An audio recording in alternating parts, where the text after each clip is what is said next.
Triplanetary, first in the Lensman series by Doc Smith. Chapter 14, The Supership is Launched. After weeks of ceaseless work, during which was lavished upon her every resource of mind and material afforded by 3 planets, the Boise was ready for her maiden flight. As nearly ready, that is, as the thought and labor of man could make her. Rodebush and Cleveland had finished their last rigid inspection of the aircraft, and standing beside the center door of the main airlock, were talking with their chief. "You say that you think it's safe, and yet you won't take a crew," Samms argued. "In that case, it isn't safe enough for you two either. We need you too badly to permit you to take such chances." "You've got to let us go, because we are the only ones who are at all familiar with her theory," Rodebush insisted. "I said, and I still say, that I think it is safe. I can't prove it, however, even mathematically, because she's altogether too full of too many new and untried mechanisms. Too many extrapolations beyond all existing or possible data. Theoretically, she is sound, but you know that theory can only go so far, and that mathematically negligible factors may become operative at those velocities. We do not need a crew for a short trip. We can take care of any minor mishaps, and if our fundamental theories are wrong, all the crews between here and Jupiter wouldn't do any good. Therefore, we two are going alone." "Well, be very careful anyway. I wish that you could start out slow and take it easy. In a way, so do I. But she wasn't designed to neutralize half of gravity, nor half of the inertia of matter. It's got to be everything or nothing as soon as the neutralizers go on. We could start out on the projectors, of course, instead of on the neutralizers, but that wouldn't prove anything, and would only prolong the agony." "Well, then be as careful as you can." "We'll do that, Chief," Cleveland put in. "We think as much of us as anybody else does, maybe more, and we aren't committing suicide if we can help it. And remember about everybody staying inside when we take off. It's barely possible that we'll take up a lot of room. Goodbye." "Goodbye, fellows." The massive insulating doors were shut, the metal side of the mountain opened, and huge squat caterpillar tractors came roaring and clanking into the room. Chains and cables were made fast, and, mighty steel rails groaning under the load, the spaceship upon her rolling ways was dragged out of the hill and far out upon the level floor of the valley, before the tractors cast off and returned to the fortress. "Everybody is under cover," Samms informed Rodebush. The chief was staring intently into his plate, upon which was revealed the control room of the untried supership. He heard Rodebush speak to Cleveland, heard the observer's brief reply, saw the navigator push the switch button, then the communicator plate went blank.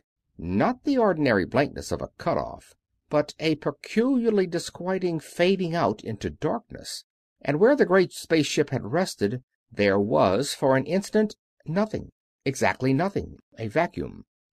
Vessel, falsework, rollers, trucks, the enormous steel I-beams of the tracks, even the deep-set concrete piers and foundations, and a vast hemisphere of the solid ground, all disappeared utterly and instantaneously.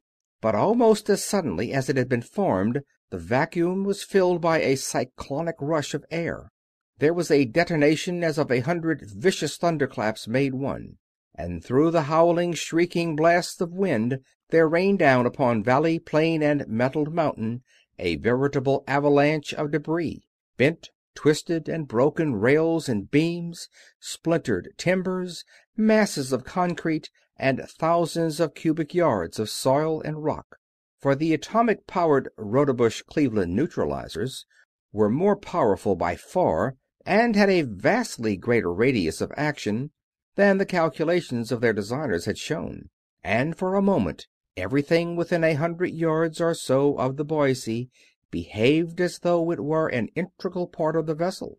Then, left behind immediately by the supership's almost infinite velocity, all this material had again become subject to all of nature's everyday laws and had crashed back to the ground.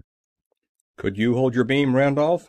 Sam's voice cut sharply through the daze of stupefaction which held spellbound most of the denizens of the hill. But all were not so held. No conceivable emergency could take the attention of the chief ultra-wave operator from his instruments. "No, sir," Radio Center shot back. "It faded out and I couldn't recover it. I put everything I've got behind a tracer on that beam, but haven't been able to lift a single needle off the pin." "And no wreckage of the vessel itself," Samms went on half audibly. "Either they have succeeded far beyond their wildest hopes, or else, more probably—" He fell silent and switched off the plate. Were his two friends, those intrepid scientists, alive and triumphant, or had they gone to lengthen the list of victims of that man-killing spaceship? Reason told him that they were gone. They must be gone, or else the ultra beams, energies of such unthinkable velocity of propagation that man's most sensitive instruments had never been able even to estimate it, would have held the ship's transmitter in spite of any velocity attainable by matter, under any conceivable conditions. The ship must have been disintegrated as soon as Rodebush released his forces. And yet, had not the physicist dimly foreseen the possibility of such an actual velocity? Or had he? However, individuals could come and go, but the service went on. Samms squared his shoulders unconsciously, and slowly, grimly, made his way back to his private office. "Mr. Fairchild would like to have a moment as soon as possible, sir," his secretary informed him even before he sat down. "Senator Morgan has been here all day, you know, and he insists on seeing you personally." "Oh, that kind, eh? All right, I'll see him. Get Fairchild, please. Dick, can you talk, or is he there listening?" "No, he's heckling Saunders at the moment. He's been here long enough. Can you take a minute and throw him out?" "Of course. But why not throw the hooks into him yourself, as usual? He wants to lay down the law to you personally. He's a big shot, you know, and his group is kicking up quite a row, so it might be better to have it come straight from the top. Besides, you've got a unique knack. When you throw a harpoon, the harpoonee doesn't forget it." "All right. He's the uplifter and leveler down. Down with Triplanetary, up with national sovereignty. We're power-mad dictators, iron heel on the necks of the people, and so on. But what's he like personally? Thick-skinned, of course. Got a brain?" "Rhinoceros. He's got a brain, but it's definitely weaseloid. Bear down, sink it in full length, and then twist it." "Okay, you've got a harpoon, of course?" "3 of 'em." Fairchild, head of Triplanetary's public relations, grinned with relish. "Boss Jimtown owns him in fee simple. The number of his hot lock box is N469T414. His subbest sub-Rosa girlfriend is Phi Chi LeBay. Yes, everything that the name implies. She got a super deluxe fur coat. Martian Tekl, no less, out of that Mackenzie River power deal. Triple play, you might say. Clander to Morgan to LeBay." "Nice. Bring him in." "Senator Morgan, Mr. Samms." Fairchild made the introduction, and the two men sized each other up in lightning glances. Samms saw a big man, florid, somewhat inclined toward corpulence, with the surface geniality and the shrewd, calculating eyes of the successful politician. The senator saw a tall, hard-trained man in his 40s, a lean, keen, smooth-shaven face, a shock of red bronze auburn hair a couple of weeks overdue for a cutting, a pair of gold-flecked, tawny eyes too penetrant for comfort. "I trust, Senator, that Fairchild has taken care of you satisfactorily?" "With 1 or 2 exceptions, yes." Since Samms did not ask what the exceptions could be, Morgan was forced to continue. "I am here, as you know, in my official capacity as chairman of the Pernicious Activities Committee of the North American Senate. It has been observed for years that the published reports of your organization have left much unsaid. It is common knowledge that high-handed outrages have been perpetrated, if not by your men themselves, in such circumstances that your agents could not have been ignorant of them. Therefore, it has been decided to make a first-hand and comprehensive investigation, in which matter your Mr. Fairchild has not been at all cooperative." "Who decided to make this investigation?" "Why, the North American Senate, of course, through its pernicious activities—" "I thought so," Samms interrupted. "Don't you know, Senator, that the Hill is not a part of the North American continent? That the Triplanetary Service is responsible only to the Triplanetary Council?" "Quibbling, sir, and outmoded. This, sir, is a democracy." The Senator began to orate. "All that will be changed very shortly, and if you are as smart as you are believed to be, I need only say that you and those of your staff who cooperate—" "You need say nothing at all." Samms' voice cut. "It has not been changed yet. The government of North America rules its continent, as do the other continental governments. The combined continental governments of the 3 planets form the Triplanetary Council, which is a non-political body, the members of which hold office for life, and which is the supreme authority in any matter, small or large, affecting more than one continental government. The Council has 2 principal operating agencies: the Triplanetary Patrol, which enforces its decisions, rules, and regulations, and the Triplanetary Service, which performs such other tasks as the Council directs. We have no interest in the purely internal affairs of North America. Have you any information to the contrary?" "More quibbling!" the Senator thundered. "This is not the first time in history that a ruthless dictatorship has operated in the disguise of a democracy. Sir, I demand full access to your files, so that I can spread before the American Senate the full facts of the various matters which I mentioned to Fairchild, one of which was the affair of the Pelarion. In a democracy, sir, facts should not be hidden. The people must and shall be kept completely informed upon any matter which affects their welfare or their political lives." "Is that so? If I should ask, then, for the purpose of keeping the Triplanetary Council, and through it your constituents, fully informed as to the political situation in North America, you would undoubtedly give me the key to the safe deposit box N469T414? For it is common knowledge, in the Council at least, that there is a certain amount of, shall we say, turbidity in the supposedly pellucid reaches of North American politics." "What? Preposterous!" Morgan made a heroic effort, but could not quite maintain his poise. "Private papers only, sir." "Perhaps. Certain of the councilors believe, however mistakenly, that there are several things of interest there, such as the record of certain transactions involving one James F. Towne, references to and details concerning dealings, not to say deals, with Mackenzie Power, specifically with Mackenzie Power's Mr. Clander, and perhaps a juicy bit or two concerning a person known as LeBay and a Tekle coat.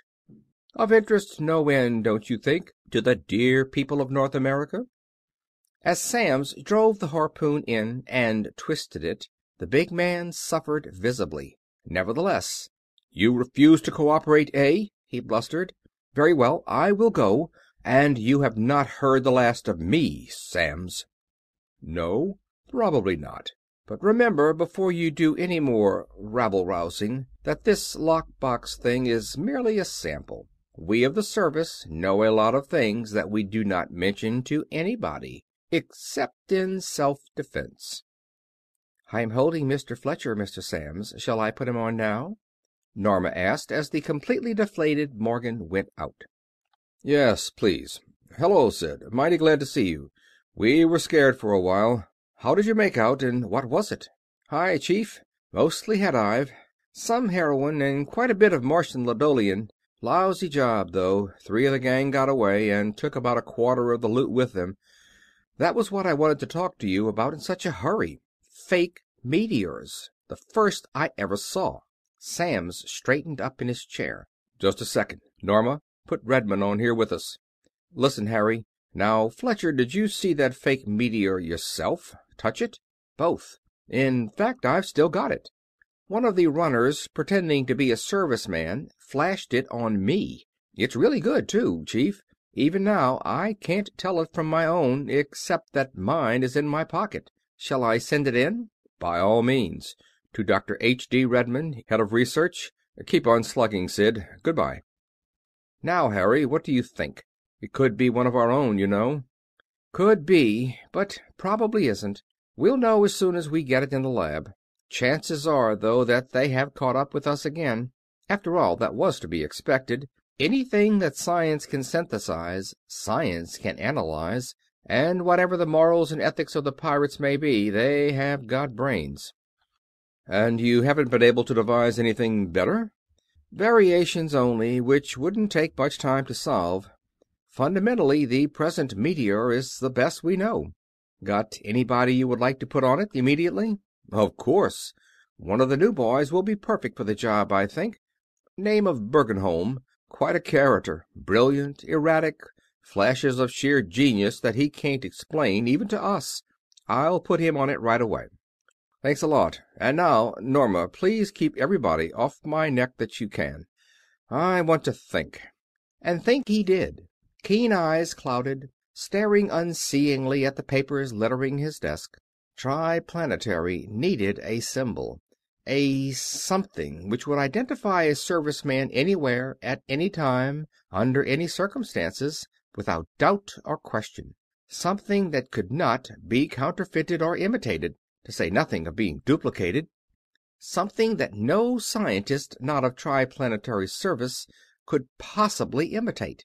Better yet, something that no one not of Triplanetary could even wear. Samms grinned fleetingly at that thought. A tall order, calling for a deus ex machina with a vengeance. But, damn it, there ought to be some way to... Excuse me, sir. His secretary's voice, usually so calm and cool, trembled as she broke in on his thinking. Commissioner Kinnison is calling. Something terrible is going on again, out towards Orion. Here he is. And there appeared upon Sam's screen the face of the Commissioner of Public Safety, the Commander-in-Chief of Triplanetary's every armed force, whether of land or of water, of air or of empty space. "They've come back, Virgil!" the Commissioner rapped out without preliminary or greeting. 4 vessels gone, a freighter and a passenger liner, with her escort of 2 heavy cruisers. All in Sector M, DX about 151. I have ordered all traffic out of space for the duration of the emergency, and since even our warships seem useless, every ship is making for the nearest dock at maximum. How about that new flyer of yours? Got anything that will do us any good? No one beyond the hill's shielding screens knew that the Boise had already been launched. I don't know. We don't even know whether we have a super ship or not. And Samms described briefly the beginning, and very probably the ending, of the trial flight, concluding, "It looks bad, but if there was any possible way of handling her, Rodebush and Cleveland did it. All our traces are negative yet, so nothing definite has..." He broke off as a frantic call came in from the Pittsburgh station for the Commissioner, a call which Samms both heard and saw. "The city is being attacked," came the urgent message. "We need all the reinforcements you can send us." And a picture of the beleaguered city appeared in ghastly detail upon the screens of the observers, a view being recorded from the air. It required only seconds for the Commissioner to order every available man and engine of war to the seat of conflict. Then, having done everything they could do, Kinnison and Samms stared in helpless, fascinated horror into their plates, watching the scenes of carnage and destruction depicted there. The Nevian vessel, the sister ship, the craft which Costigan had seen in mid-space as it hurtled earthward in response to Nerado's summons, hung poised in full visibility high above the metropolis. Scornful of the pitiful weapons wielded by man, she hung there, her sinister beauty of line sharply defined against the cloudless sky. From her shining hull there reached down a tenuous but rigid rod of crimson energy, a rod which slowly swept hither and thither as the Nevians searched out the richest deposits of the precious metal for which they had come so far. Iron, once solid, now a viscous red liquid, was sluggishly flowing in an ever-thickening stream up that intangible crimson duct and into the capacious storage tanks of the Nevian raider. And wherever that flaming beam went, there went also ruin, destruction, and death. Office buildings, skyscrapers towering majestically in their architectural symmetry and beauty, collapsed into heaps of debris as their steel skeletons were abstracted. Deep into the ground the beam bored, flood, fire, and explosion following in its wake as the mazes of underground piping disappeared. And the humanity of the buildings died, instantaneously and painlessly, never knowing what struck them, as the life-bearing iron of their bodies went to swell the Nevian stream. Pittsburgh's defenses had been feeble indeed. A few antiquated railway rifles had hurled their shells upward in futile defiance, and had been quietly absorbed. The district planes of Triplanetary, newly armed with iron-driven ultra-beams, had assembled hurriedly and had attacked the invader in formation, with but little more success. Under the impact of their beams, the stranger's screens had flared white. Then poised ship and flying squadron had alike been lost to view in a murkily opaque shroud of crimson flame. The cloud had soon dissolved, and from the place where the planes had been there floated or crashed down a litter of non-ferrous wreckage. And now the cone of spaceships from the Buffalo base of Triplanetary was approaching Pittsburgh, hurling itself toward the Nevian plunderer and toward known, gruesome, and hopeless defeat. "Stop them, Rod!" Samms cried. "It's sheer slaughter. They haven't got a thing. They aren't even equipped yet with the iron drive." "I know it," the Commissioner groaned. "And Admiral Barnes knows it as well as we do, but it can't be helped. Wait a minute. The Washington cone is reporting. They're as close as the other, and they have the new armament. Philadelphia is close behind, and so is New York. Now perhaps we can do something." The Buffalo flotilla slowed and stopped, and in a matter of minutes the detachments from the other bases arrived. The cone was formed, and iron-driven vessels in the van, the old-type craft far in the rear, it bore down upon the Nevian, vomiting from its hollow front a solid cylinder of annihilation. Once more the screens of the Nevian flared into brilliance. Once more the red cloud of destruction was flung abroad. But these vessels were not entirely defenseless.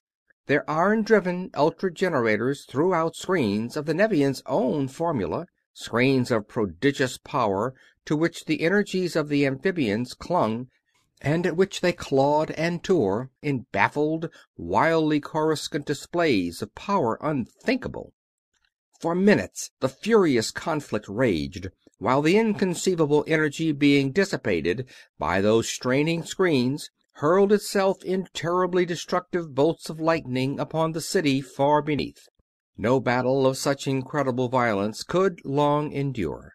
Triplanetary ships were already exerting their utmost power, while the Nevians, contemptuous of Solarian science, had not yet uncovered their full strength. Thus the last desperate effort of mankind was proved futile as the invaders forced their beams deeper and deeper into the overloaded defensive screens of the war vessels, and one by one the supposedly invincible spaceships of humanity dropped in horribly dismembered ruin upon the ruins of what had once been Pittsburgh. End of chapter 14.